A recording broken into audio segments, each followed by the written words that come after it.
When the raging floodwaters swept through the village, panic and fear consumed everyone. But in that chaos, one woman made an unthinkable choice. She risked her own life, not for her family, not for someone she knew, but for a stranger's child. This is her story of sacrifice, courage, and humanity in its purest form. The village lay quiet under the heavy monsoon clouds. Children played barefoot in the muddy streets, their laughter echoing between the small houses made of brick and clay. Farmers hurried to cover their harvested wheat, women rushed to bring laundry indoors, and elders sat on charpoys, staring anxiously at the darkening sky.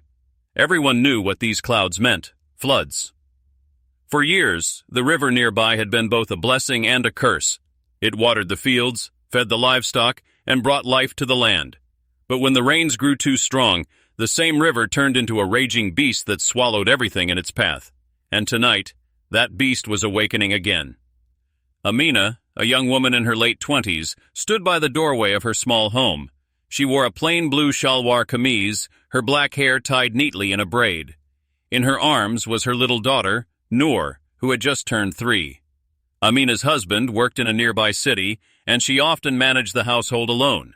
She had lived through floods before, but something in her heart told her this one was going to be worse. By evening, the rain fell harder, pelting rooftops like stones.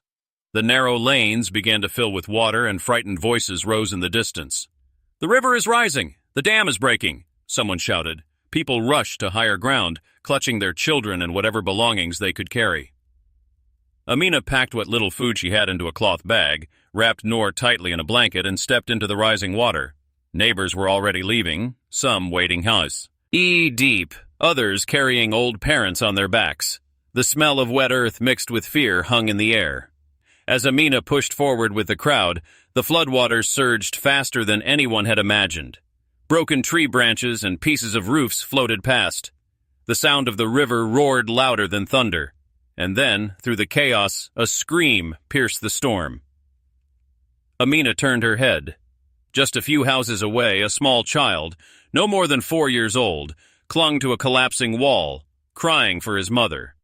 The rushing water pulled at his tiny legs, threatening to drag him away at any moment. People saw him, but fear froze them in place. Each second was a battle between survival and conscience. Amina felt her heart race. She tightened her grip on Noor and whispered, "Stay with me, my love." But her eyes locked on that drowning boy. He wasn't hers. She didn't even know his name. Yet something inside her refused to let him go. And in that moment, as the storm raged and people screamed, Amina faced a choice that would define her forever. The flood roared like an angry beast, swallowing the streets, breaking down walls, and dragging away everything that dared to stand in its path. The villagers screamed as they pushed forward, desperate to save themselves. In that chaos, the little boy's cries grew weaker, drowned by the storm. He clung to the crumbling wall, his small fingers slipping inch by inch. Amina stood frozen for a breath. Her own daughter, Noor, whimpered against her chest. The logical choice was clear. Move forward, keep her daughter safe, and not risk her own life. Everyone else had made the same choice. Nobody would blame her for turning away. But her heart refused. She saw in that boy's eyes the same innocence as Noor's. What if it had been her daughter clinging to that wall, waiting for someone, anyone to save her? Wouldn't she pray for a stranger to take the risk? Tears stung her eyes as she looked at Noor. "Forgive me, my child," she whispered, placing her daughter gently into the arms of an elderly woman nearby. The woman's face showed shock. "Amina, what are you doing? You'll be swept away." But Amina had already stepped back into the rushing water. Her braid whipped behind her, her blue shalwar kameez clinging heavily to her body as the current pulled at her legs. She gritted her teeth, every step a battle against the furious stream. Her arms stretched forward, her eyes fixed on the boy. "Hold on! Just hold on!" she shouted, though her voice barely carried over the roar. The water slammed against her like a wall, nearly knocking her down. She stumbled, swallowing dirty floodwater, her lungs burning, but she forced herself up, clawing against the current, pulling forward with sheer will. Each step closer to the boy felt like walking into death's arms. The child's fingers slipped again, his tiny voice cracking. "Ami!" he cried. though no mother came. Amina lunged just as his hand gave way. With a desperate scream, she grabbed his wrist and yanked him into her arms. The boy clung to her neck, sobbing, as the collapsing wall finally crumbled into the water. For a moment, relief surged through her, but it was short-lived. The weight of the child made the current twice as strong. The water pulled them both down, spinning them like leaves. Yes. Amina fought to keep her head above the surface, gasping, her muscles screaming in pain. She couldn't let go. Not now, not ever. Behind her, villagers cried out in disbelief. Some shouted her name, others screamed prayers. The sight of a mother risking her life for a stranger's child struck their hearts like lightning. And through the chaos, Noor's small voice pierced the storm. Ami! Amina turned her head for just a second, saw her daughter reaching out from safety, and her heart broke. She wanted to run back, but the water had other plans. This was only the beginning of her battle. The flood swallowed Amina and the boy whole, dragging them into its violent embrace. The water was ice cold, filled with mud, debris, and broken pieces of homes. Every breath she tried to take was stolen by the current.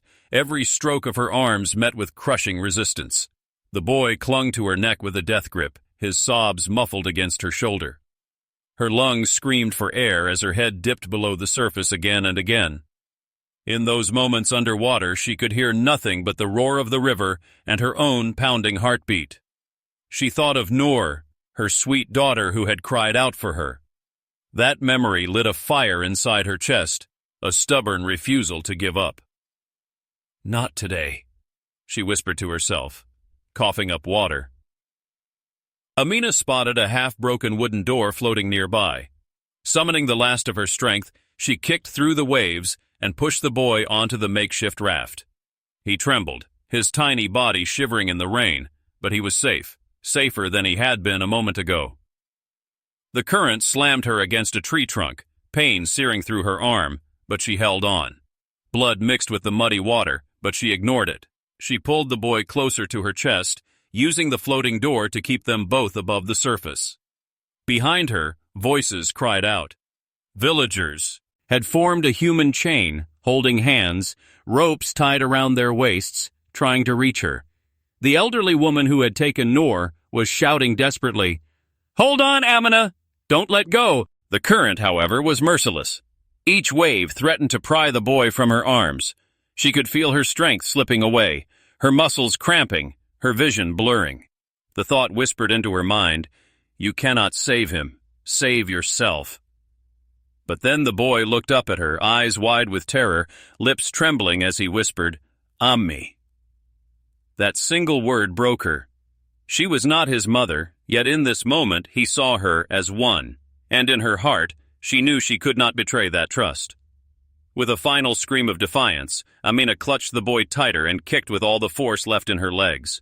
Inch by inch, she moved toward the human chain, toward the desperate hands reaching out for her. The rope swung close, brushing her fingers once, then slipping away. Her body ached, her breaths came ragged, but she refused to surrender. On the second swing, she grabbed it with trembling hands, wrapping it around her wrist so tightly that it burned her skin. The villagers pulled with all their strength, dragging Amina and the boy toward solid ground. Each tug felt like a lifeline pulling her back from death, and when her knees finally struck mud, she collapsed forward, clutching the child as if letting go would mean losing everything. The crowd erupted in cries of relief and disbelief. Noor rushed forward, sobbing, clinging to her mother's soaked clothes. Amina gathered her daughter in one arm and the rescued boy in the other, her tears mixing with the rain. She had survived, but the true weight of her choice was only beginning to sink in. The storm raged for hours before finally surrendering to silence. By dawn, the village lay in ruins. Homes were broken shells, fields drowned under thick layers of mud, and livestock scattered or gone. The smell of wet earth and sorrow hung heavy in the air. But amidst the wreckage there was life, and in that life, a story that would not be forgotten. Amina sat beneath a half-broken tree, her arms wrapped around Noor and the rescued boy. Exhaustion weighed her down, her soaked clothes clinging cold against her skin. Her body was bruised, her arm wounded from the impact with the tree trunk, but her spirit remained unshaken. Around her, villagers whispered her name in awe. "She saved a child who wasn't even her own," one man said. "Risked her life when no one else dared," another added. "She proved humanity still exists," the elder declared, his eyes wet with tears. The boy's real mother, who had been separated in the chaos, arrived hours later. She collapsed to her knees, sobbing uncontrollably as she hugged her child. Her trembling hands reached for Amina's, squeezing them with gratitude words could never express. "You gave me back my son," she cried, "when I had already lost hope." Amina shook her head, her eyes filled with quiet humility. "No," she whispered, "it was not me. It was what any mother's heart would do." Days passed. Relief teams arrived, bringing food, tents, and medicine. But even as the village began to heal, Amina's act remained the heartbeat of every conversation. Children gathered to hear the story retold, their eyes wide as they imagined the moment she jumped into the raging flood. Women spoke her name while cooking, men spoke it while rebuilding homes, and elders praised her during evening prayers. The rope used to pull her from the flood was tied near the mosque's entrance, a silent reminder of courage. Each time villagers walked past, they touched it with reverence. It wasn't just a rope anymore. It was a symbol of humanity's strength, of a mother's sacrifice, and of the choice to save another life, even when death seemed certain. For Amina, life slowly returned to normal. She cooked, cleaned, and cared for Noor, though her nights were often haunted by the sound of rushing water and the memory of nearly drowning. But each time she looked at Noor and at the little boy she had saved, who now visited her daily, calling her second mother, her heart found peace. Years later, whenever the monsoon clouds gathered again, the villagers remembered that night. They would tell their children, "When the floods came, one woman risked it all. She lost nothing, but gave us everything: hope, courage, and the reminder that humanity can survive even the fiercest storm." And so, Amina's name lived on, not as a victim of the flood, but as its brightest light.